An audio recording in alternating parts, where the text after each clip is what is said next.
Fala galera, professor Arthur Damasceno, estamos na área de novo e agora para a gente trabalhar mais uma parte dessa organização do Estado, essa organização político-administrativa da República Federativa do Brasil e em especial agora tratar apenas de dois artigos, o artigo 32 e o artigo de número 33, falando tanto do Distrito Federal quanto dos territórios federais, um bate-papo mais rápido, mas tão importante quanto todos os outros que nós já discutimos aqui nesse nosso caminho. Vamos lá, vamos começar a brincar aqui. Mais uma vez essa telinha de apresentação aparece para você.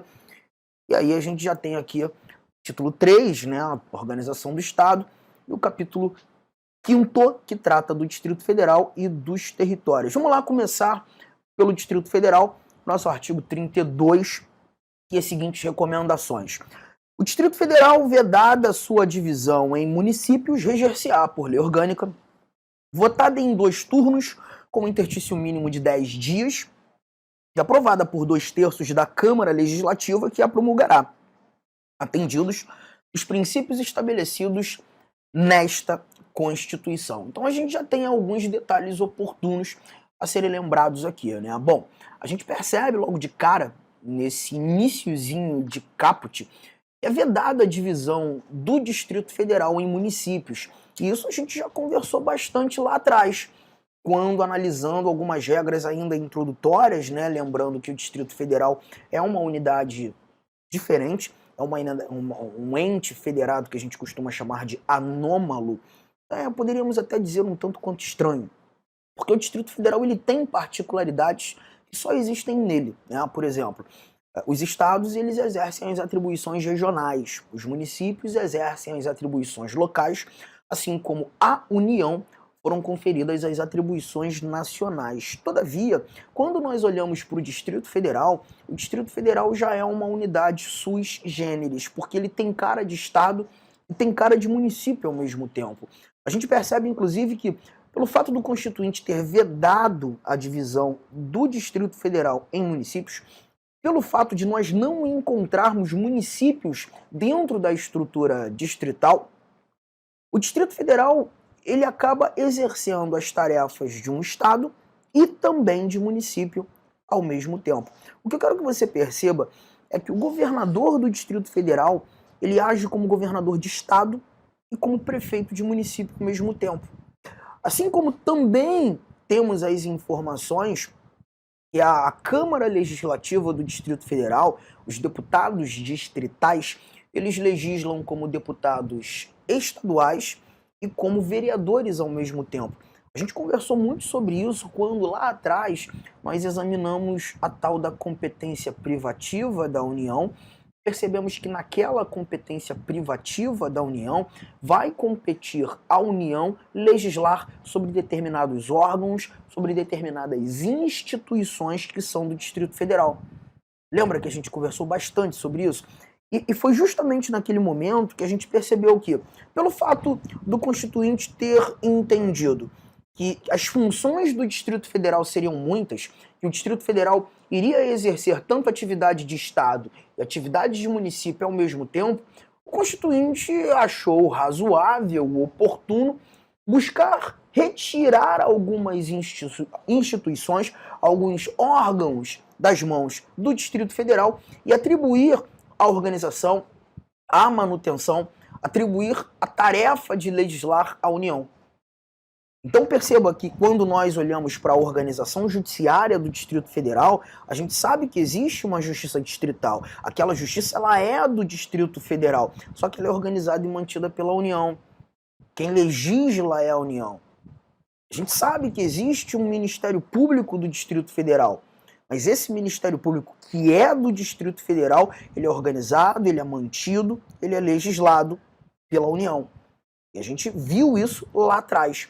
E a gente consegue concretizar todas essas orientações lidas por nós lá atrás quando examinando esse nosso artigo 32 aqui logo de cara. E no Distrito Federal nós não iremos encontrar essa divisão em municípios. Olha que barato. Esse Distrito Federal será regido por uma lei orgânica. Quem tem lei orgânica são os municípios. A lei maior dos municípios Lei orgânica. E essa mesma lei maior, o nome dado a essa lei maior, lei orgânica, nós também encontramos no Distrito Federal. O Distrito Federal também tem a sua lei maior, lei orgânica, e nesse momento esse DF ele acaba se aproximando de um município, né? Mas olha que barato, essa lei orgânica distrital ela também será votada em 2 turnos, mas também teremos um intervalo mínimo de 10 dias entre o primeiro turno e o segundo turno, e em cada um desses turnos, essa lei orgânica ela precisa ter a aprovação de 2/3 da Câmara Legislativa. Então a gente está percebendo que o processo legislativo para criação ou até mesmo alteração da lei orgânica distrital é simétrico, semelhante àquilo que a gente viu aos municípios. Mas o interessante é que quem vai fazer todo esse processo legislativo é a Câmara Legislativa, onde nós encontramos os deputados distritais. E a composição da Câmara Legislativa, a quantidade de deputados distritais segue o mesmo padrão daquilo que a gente conversou também em aulas anteriores, quando falando das assembleias legislativas. Você lembra daquela regrinha do multiplicar por 3, mas atingindo 36, a gente acaba somando 24? A mesma coisa. A mesma coisa. Então, olha que barato. O Distrito Federal, quando a gente olha para sua lei maior, ele está próximo de um município. Mas quando nós verificamos a sua casa legislativa, a sua estrutura legislativa e até mesmo a estrutura executiva, né, o seu poder executivo, nós temos governador, não temos prefeito, nós temos deputados, nós não temos vereadores. Então a gente verifica que em outros momentos o Distrito Federal ele acaba se assemelhando a um estado. Interessante isso, né? E tem mais coisa. Olha o que nós iremos encontrar aqui no nosso parágrafo 1º. Ao Distrito Federal são atribuídas as competências legislativas reservadas aos estados e municípios. Cara, isso aqui é muito legal, mas é muito legal, porque perceba, quando a gente verifica essa recomendação, essa informação dada aqui ao nosso Distrito Federal, a gente verifica que o Distrito Federal tem competência residual, o Distrito Federal vai legislar sobre assuntos de interesse local. Aquelas tarefas todas que nós temos lá no artigo 30, aqueles 9 incisos que se mostram competências municipais, também serão exercidas pelo Distrito Federal. Interessante, né?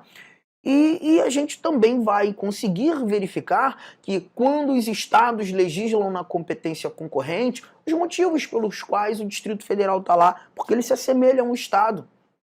Quando a União delega a competência legislativa para os estados, no âmbito da legislação privativa, o Distrito Federal também recebe essa delegação, porque ele se assemelha a um estado. Então a gente verifica que aquilo que funcionou para o estado, aquilo que funcionou para o município, deve funcionar para o Distrito Federal. Só tem um detalhe que você tem que ficar esperto. Um único detalhe. Perceba, são atribuídas as competências legislativas reservadas aos estados e ao Distrito Federal. E as competências administrativas também. A gente só precisa lembrar de uma coisa. Uma das tarefas que o nosso Constituinte programou expressamente para os estados foi a instituição de região, ou as instituições de região metropolitana, de aglomerações urbanas e de micro-regiões. Lembram disso? Mas como dentro do Distrito Federal não existem municípios, o próprio caput do artigo 32 mostrou para a gente ser vedada a divisão do Distrito Federal em municípios. Nós não teremos regiões metropolitanas, nós não teremos aglomerações urbanas, nós não teremos micro-regiões, porque essas instituições elas são programadas por agrupamentos de municípios limítrofes. Então são detalhes minúsculos que a gente precisa linkar. Tranquilo até o momento, gente? Está fluindo bem, né? E aí a gente avança. Parágrafo 2º. A eleição do governador e do vice-governador, observadas as regras do artigo 77, essas regras do artigo 77 são aquelas mesmas regras, peraí, deixa eu botar a caneta aqui, são aquelas mesmas regras que a gente tem ao presidente da República e que nos serviram de bússola também para a escolha dos governadores. e dos deputados distritais coincidirá com a dos governadores e deputados estaduais para mandato de igual duração. Arthur, então peraí, você está querendo me dizer que quando da escolha de um governador do Distrito Federal, nós também teremos a possibilidade do acontecimento de segundo turno? Perfeitamente. Porque nós também utilizaremos o tal do sistema majoritário por maioria absoluta. O segundo turno ele é eventual caso aquele mais votado, na primeira votação, no primeiro pleito, não alcance aqueles 50% mais um voto válido. Se porventura não atingir, não alcançar, nós teremos obrigatoriamente o acontecimento de um segundo turno. E todo o processo, já que a gente percebeu aqui, né, sendo citado deputados estaduais, todo o processo que a gente bateu quando olhando para os deputados estaduais também servirá para os nossos deputados distritais. Mas para os deputados distritais nós temos um parágrafo terceiro que diz assim, ó, aos deputados distritais e à Câmara Legislativa aplica-se o disposto no artigo 27. Opa, isso é legal pra caramba. Porque quando eu lembro do artigo 27, eu não lembro apenas daquela regrinha da composição das Assembleias Legislativas. Eu lembro que os deputados estaduais gozam das mesmas imunidades dos parlamentares federais, as regras de impedimento, remuneração, aqueles 75% do subsídio dos deputados federais.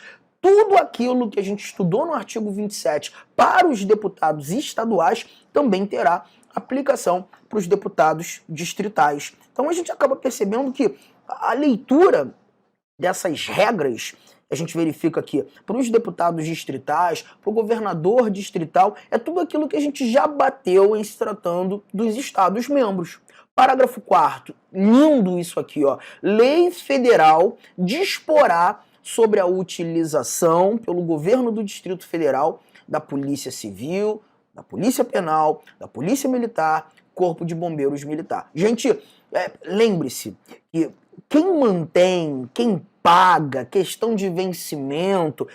Inicialmente eu quero pedir licença aos seus estudos, pois interrompi, mas esse vídeo é um vídeo demonstrativo do nosso curso completo, ponto a ponto, 100% focado no concurso de Astolfo Dutra do município para o cargo de para o cargo especificamente de guarda municipal, tá certo? Cara, vem estudar com a gente. Essa aula é uma aula demonstrativa, nós colocamos aí apenas 150 vídeos, nós temos muito mais vídeos, eu tenho certeza, mas certeza absoluta, se você cumprir a nossa metodologia, o nosso Personal Coach, aqui na Lá Concurso você vai ter uma metodologia chamada Personal Coach. Personal significa pessoal e coach significa treinador. É o estudo em regime de metas. Isso é só aqui na Lá Concursos e eu tenho certeza que você ficará super satisfeito.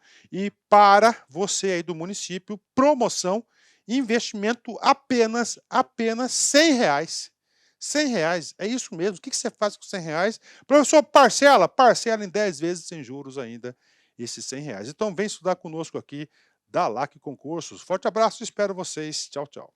Clique lá.